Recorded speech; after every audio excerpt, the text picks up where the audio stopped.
Isang paalaala, ang susunod na kabanata ay naglalaman ng mga salita at pahayag na maaari magdulot ng takot, pangamba at pagkabahala sa mga nakikinig, lalo na sa mas nakababatang gulang. Huwag magpatuloy kung kinakailangan.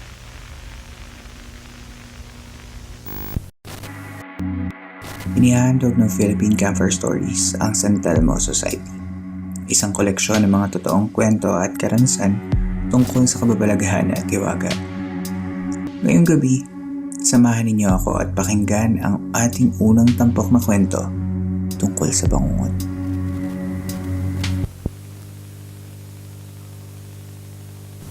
Magandang gabi. Ako si Aaron at ito ang aking kwento. Mahigit 10 taon na siguro yung nakakaraan nung mangyari ang isang gabi na masasabi kong hindi ko malilimutan. Normal na araw siyang nag-umpisa para sa akin na pagkagaling sa eskwela, didiretso ako sa bahay, kakain ng hapunan, mag-aayos bago matulog, magbubukas ng laptop para magbukas ng social media, magpe-Facebook, mag-YouTube, magte-Twitter. Lahat yun ginawa ko para magpaantok. Hanggang sa mapagdesisyon ako ng matulog. Pinatay ko na yung laptop, pinatay ko na ang ilaw, humiga na ako. For some weird reason, on that particular night, hindi ako malikot matulog. Dahil normally, pagka bago matulog, dyan na yung kakati yung likod ko na kailangan ko kamutin, hahanapin ko yung pwesto ko, kung sa kaliwa o sa kanan ba ako, malikot ako. Pero on that night, humiga lang ako. Humiga nang nakatitig sa ceiling. Sinubukan magbilang ng tupa sa isip para magpaantok. Pero hindi ako madapu-dapuan ng antok. Pero nakahiga lang ako nun. Ulo ko nasa unan, dalawang kamay ko nasa tagiliran, paa ko nasa ilalim ng kumot, katingin ng diretsyo sa dingding. Ang haba-haba nung gabing yun. Parang ang tagal-tagal kong nakatitig lang sa kisame na nagaantay na dapuan ng antok. Pero hindi ako madapu-dapuan ng antok. Hanggang sa unti-unti na akong nakatulog. Aware pa rin ako sa surroundings ko, pero lumilipad na yung utak ko. Hanggang sa nakapikit na ako, nararamdaman ko pa rin ang mga nasa paligid ko. Sinubukan ko dumilat ulit. Pero pag dilat ko, nakatayo na ako. Nakatayo ako sa dulo ng kama ko habang tinititigan ng sarili kong nakahiga at nakatitig sa kisame.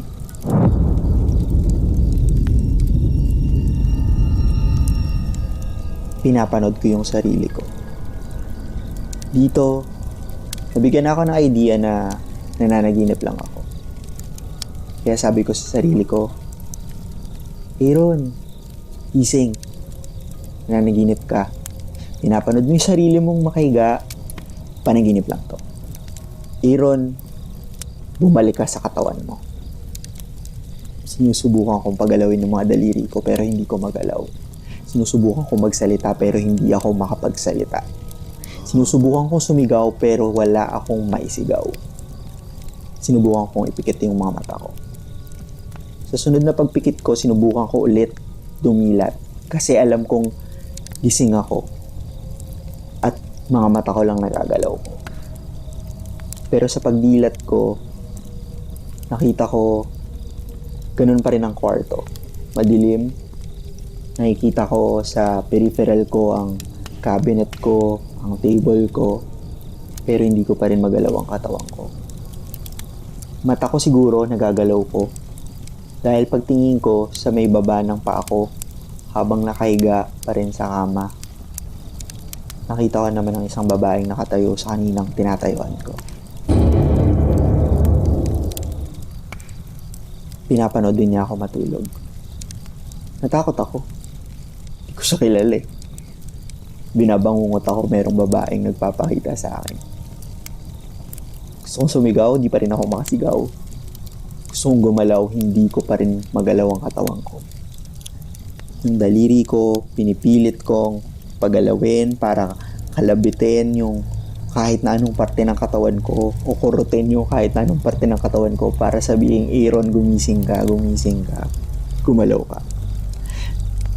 Pero hirap na hirap ako. Ramdam na ramdam ko yung pressure sa utak ko na alam kong nananaginip ako pero alam ko rin at aware din ako sa nasa paligid ko pero wala akong control. Takot na takot ako nun. Sinubukan kong pumikit ulit. Nagawa kong pumikit. Sa pagpikit ko, alam ko pa rin na nakaiga ako. Alam ko pa rin ang nasa paligid ko. Nararamdaman ko pa rin na nasa kama ko ako. Pero hindi pa rin ako makagalaw. Sinubukan ko ulit dumilat. Pero sa pagdilat ko, yung babaeng kaninang nakatayo sa nakatayuan ko, lumulutang nga sa ibabaw ko at nakikipagtitigan sa akin, mata sa mata. Hindi ko maalala ng malinaw yung itsura niya, pero alam ko mestiza siya at may dugo yung mukha niya. Alam kong binabangungot ako, kaya kinigising ko pa rin yung sarili ko. Kinukulit ko at paulit-ulit kong kinukulit sa utak ko na, Aaron, gising! Panaginip lang to, kailangan mong gumising. Binabangungot ka lang. Aware ako dun. Aware din ako dun sa nararamdaman kong takot habang nakikipagtitigan sa babaeng hindi ko kakilala na lumulutang sa harap ko. Hindi siya nakadagan sa akin pero nasa ibabaw ko siya. Sinubukan kong pumikit ulit. Sa pagpikit ko na yon, ganoon pa rin. Nararamdaman ko pa rin yung paligid ko. Alam ko pa rin nasa kama ko ako. Pero sa sunod na pagdilat ko, umaga na. Nakahiga pa rin ako sa kinahigaan ko. Ulo sa unan, dalawang kamay nasa tagiliran. Paa ko nasa ilalim ng kumot. Pero maliwanag na. Unti-unti na akong kumilos. Unti-unti na akong gumalaw para tingnan kung gising na talaga ako. Doon, may control na ako.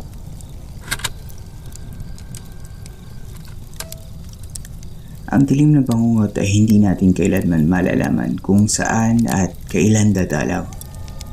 Tulad ng ginawa ni Aaron, wala tayong magagawa kundi pilitin ang ating mga sarili na gumising at ipunin ang nalalabing tapang sa sarili upang tagalan at lagpasan ng isang mahabang gabi kasama ang bangungot. Sa ating pagmapalik, isa pang kwento ang ibabahagi naman sa atin ng ating kasamang si Jason at ang kanyang naging karanasan sa pagharap sa nakakikilabot na mga nilalang sa kanyang panaginip.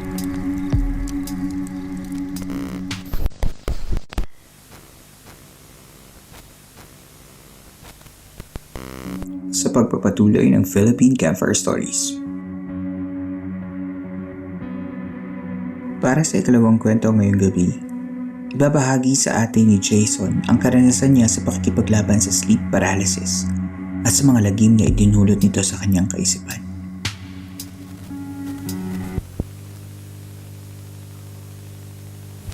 Magandang gabi. Ako si Jason at ito ang aking kwento. I have always been a bad sleeper.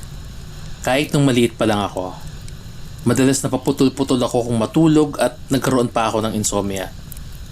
Mga bandang high school, nagsimula akong atakihin ng sleep paralysis at night terrors. Sa mga pagkakataong yun, gising ang diwa mo, nararamdaman, naririnig, at nakikita mo ang paligid mo, pero hindi ka makagalaw. Naririnig ko ang bawat paghinga at tibok ng puso na mapapansin kong parang lumalakas at bumibilis. Minsan parang hindi ako makahinga. Sa tagal nang nangyayari sa akin, natuto na akong gisingin ang sarili ko. Madalas tumatalab, pero minsan nagmimintis pa din. May mga pagkakataong nagigising ko ang sarili ko, pero sa antok at pagod, nakakatulog lang ulit ako at balik sleep paralysis. Madalas na sinasabi ng ilang mga nakakasaksi, mukha naman daw akong normal na natutulog hanggang sa bigla na lang maghahabol ng hininga. Para sa akin, nakikita ko sila tinatawag, pinapakiusapang gisingin ako. Sinisigaw ko pa ang mga pangalan nila. Pero para sa kanila, mga bulong lang daw ang naririnig nila.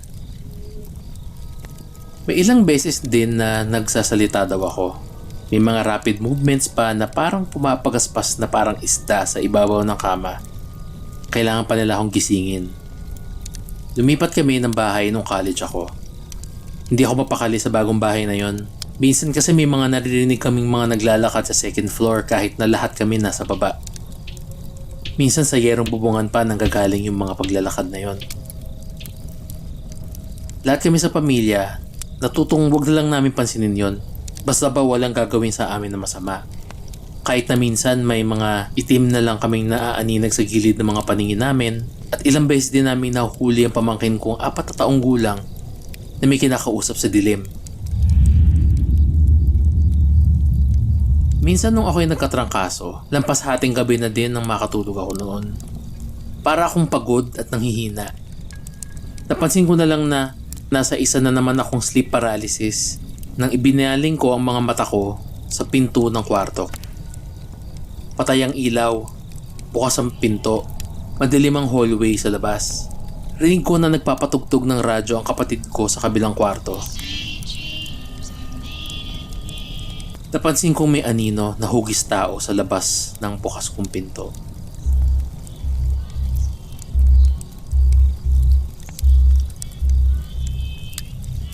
Hindi ko mapaliwanag pero mas madilim pa siya kaysa sa normal na dilim ng hallway. At sa mga oras na yon, nagsimula na ding lumakas sa tibok ng puso ko. Inaninag ko maigi ang anino at napansing mas matangkad siya sa pinto. Nakayuko ito at nakapasok ang ulo sa kwarto ko. Pinapanood niya ako. Hindi ko alam kung ano siya, pero pinapanood niya akong nakahiga sa kama ko at hindi makagalaw. Nakatitig lang ako sa kanya, takot na takot. Hindi ko alam kung bakit pero naniniwala akong bigla siyang tatakbo sa akin pag nilayo ko ang tingin ko sa kanya. Gusto kong bumangon, buksan ang ilaw, pero hindi ako makagalaw at wala din ako matatakbuhan. Patuloy pinapatugtog sa kabilang kwarto.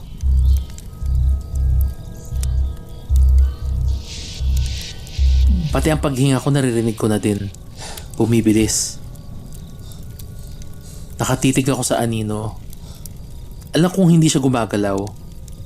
Nakayuko lang at nakapasok lang ang ulo sa pinto. Hindi ko alam kung ano nangyari. Bigla ko na lang napagtanto na nakapasok na pala ang kalahati ng katawan niya. Hindi ko maipaliwanag pero sa pakiramdam ko parang lumalaki ulo ko. Patuloy pa din ang music galing sa kabilang kwarto. Sumasabay sa mabilis na tugtugin ang tibok ng puso ko.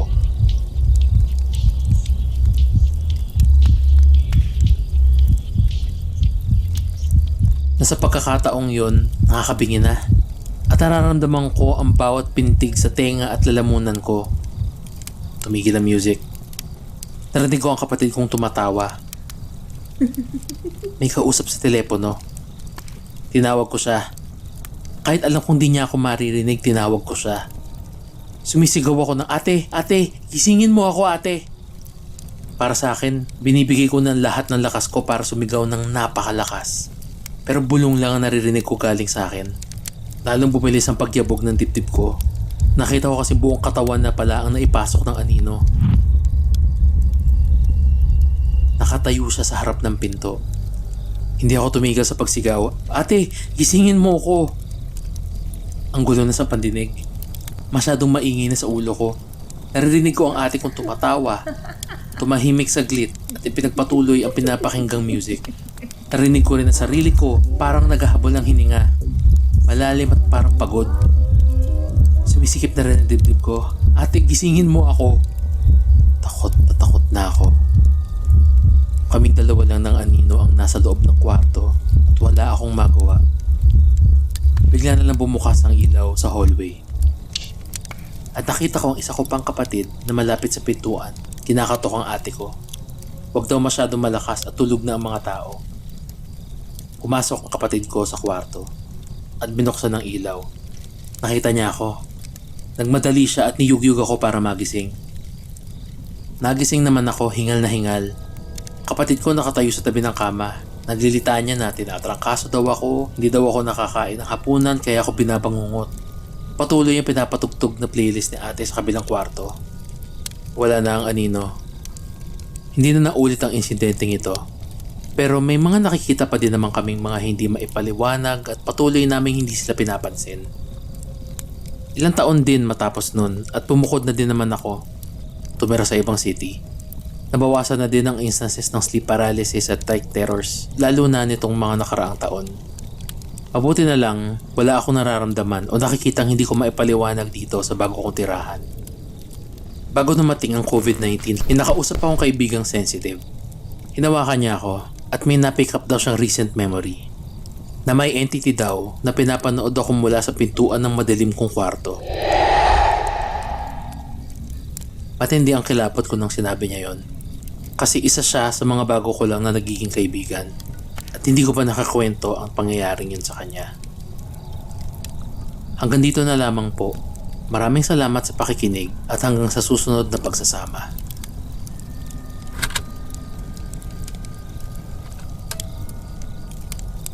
Sabi ng mga eksperto, maaaring minsan ay magising ang diwa mo sa gitna ng pagkakahimbing. May pagkakataon na ang katawan ay hindi makasasabay sa pagkagising ng iyong isipan at dito nagkakaroon ng sleep paralysis. Minsan, ang iyong isipan ay babaluti ng kung ano-anong hiwaga, dala ng hallucinations na nangyayari sa ating isip. Batay sa kwentong ito, sino ba talaga makapagsasabi na ang aninong nakamatsyag kay Jason ay hindi totoo? Mabuti na lamang at wala nang dumadalaw sa kanya sa kanyang bagong tirahan. Wala pa. Inyo pong nasubaybayan ang isa na namang kabanata ng Philippine Campfire Stories sa ating bagong segment na San Telmo Society. Salamat kay Aaron at kay Jason para sa pagpapaunlak na magbahagi ng kanilang mga karanasan. Sana ay nakatulong kahit panandalian ang pakikinig ninyo upang maipahinga ang inyong mga sarili laban sa mga problema sa labas ng campsite na ito. Mapapakinggan ninyo ng libre ang mga nakaraang episodes sa Spotify at kung saan man kayo nakikinig ng podcast. Kung gusto ninyo magbahagi sa ating mga kasama sa campsite, maaari ninyong isubmit ang inyong kwento gamit ang inyong sariling voice recording o kahit i-email lamang sa campfirestoriesph@gmail.com.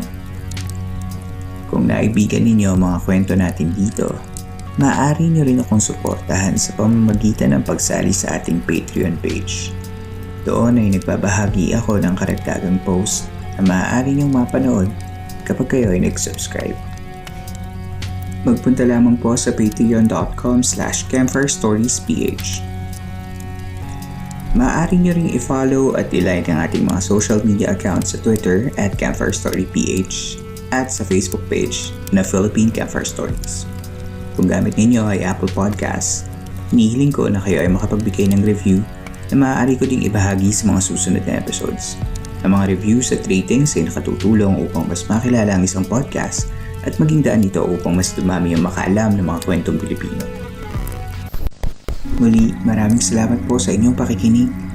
Hanggang dito na lamang po tayo ngayong gabi at hanggang sa susunod nating kwentuhan.